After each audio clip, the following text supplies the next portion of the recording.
And that's the way it was 20 years ago. And it all changed under Clinton.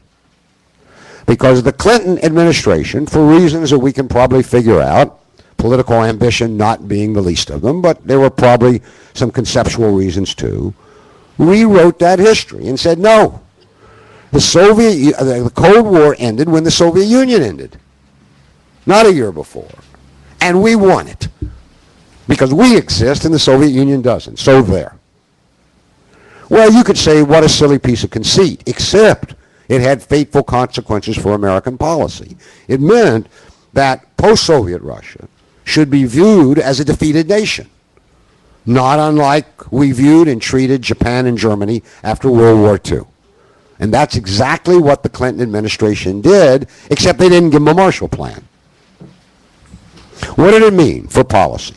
Well, it meant that Washington had the right now to dictate Moscow's interests and policies at home and abroad. But we will decide now what you should and shouldn't do. It meant that Washington had the right to demand unilateral one-way concessions from Moscow. It meant that Washington, if it took a mind to, could break solemn strategic promises made to the Kremlin, which it did. It meant that Washington, the United States, could lay claim to Russia's traditional spheres of security and energy, oil and natural gas, which we do.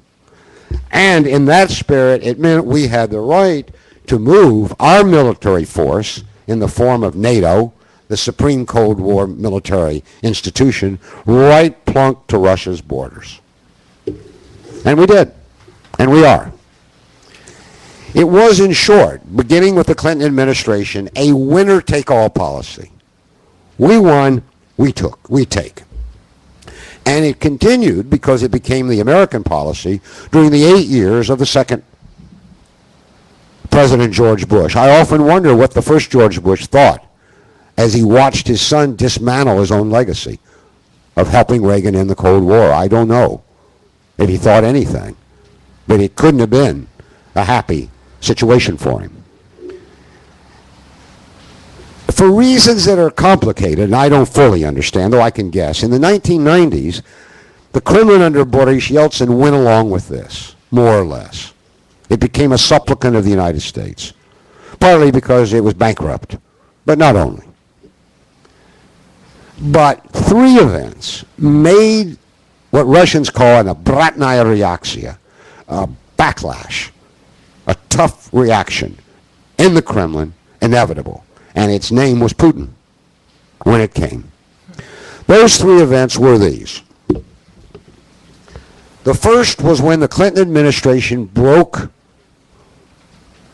the previous Bush administration's promise to Soviet Russia that NATO would not move, and I use the words of then Secretary of State Jim Baker, 1 inch to the east from Germany.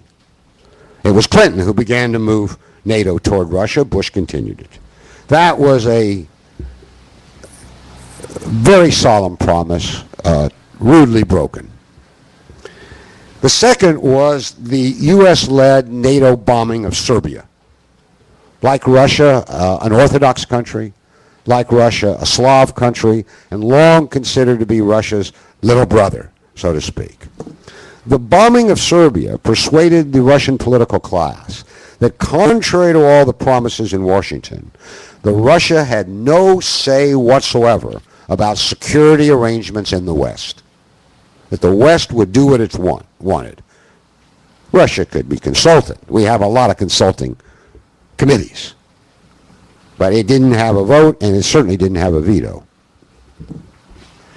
And third, and this is very recent, and think about it, was the Bush administration's blatant disregard for the essential way that Putin's Kremlin helped America fight the war in Afghanistan after 9/11 to be rid of the Taliban. We thought we won the war. I mean, that was a mistake. But at that moment, only Putin gave the United States the kind of military and intelligence help that literally saved hundreds of American lives. What did Putin expect in return? What did Russia expect in return? At last, the partnership denied after the end of the Cold War. What did it get? Bush then did two things. He carried out a second expansion of NATO, taking in the former Soviet bloc countries of Eastern and Central Europe, and he took the United States out of the Anti-Ballistic Missile Treaty, which had been the bedrock of Russia's conception of a nuclear security. That's how we got to this missile defense in Poland and the Czech Republic today. Both steps taking, of course, against Moscow's protest. In recent years, and listen to this carefully because it's very important. I'm not sure the Obama administration listens to it, if it even knows about it. Both Putin and the new Russian president, Dmitry Medvedev, have said on many occasions publicly, we, the Kremlin, Moscow, Russia, feel repeatedly deceived, that's their word, and betrayed, that is their word, by the United States. If you wonder how they could say such a thing about us, I've just told you. So the result, I argue in the book, is a new Cold War, or the relationship that President Obama says he now wants to reset. Not a successful word, I think, because if you reset your watch, you can turn it back or forward. So we don't know what that means. If he thinks it's a good idea to reset the relationship in the 1990s, it's going to be a catastrophe. But we know what he means. It's what we used to call détente. He wants to do something about the new Cold War that he dare not call by its actual name. So let me end by emphasizing where things stand tonight and what's at stake. No nation, I think I could persuade you if we had to have this conversation, I set it out in the last chapter of my book, remains more vital to American national interest than does Russia. It's about weapons of mass destruction. It's about energy.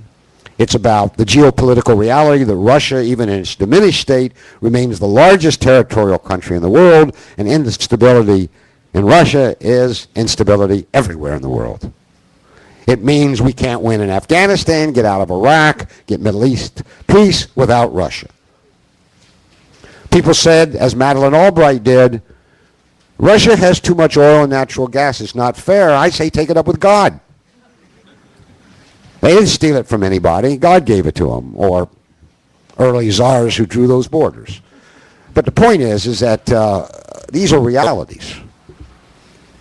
But American-Russian relations and Russia itself are now again at a fateful turning point, a new crossroads with two new alternatives. After 20 years of feeling abused, aggressed upon, deceived, and betrayed, the Russian political class no longer likes us at all. At all. They are demanding, as we talk, well, they won't get up for a few hours, but when they get up, it's 8 hours later in Moscow, they will demand, and the press is open enough in Russia where you can look it up, as Casey used to say, you can read it in the paper, that Putin, and this is going to stun you, and Medvedev stop, I quote, appeasing the United States. Stop capitulating. Stop making concessions. And instead, turn Russia's big back on the United States, maybe even on the whole of the West, and turn instead to the East, where there are eager strategic partners waiting for Russia. China, Iran, you know the list. The outcome of this struggle in Moscow now depends, I think, on our new president, most of all, on Obama. If he breaks with this triumphalist policy, as I call it, that we've pursued toward Russia since the Clinton administration, that will may be enough to help the pro-Western faction prevail in Russia. Does he understand that? I have no idea. None whatsoever. It is too early, surely, in all fairness, to judge President Obama on any count. It's too early. But I tell you, the signs are not good at all thus far.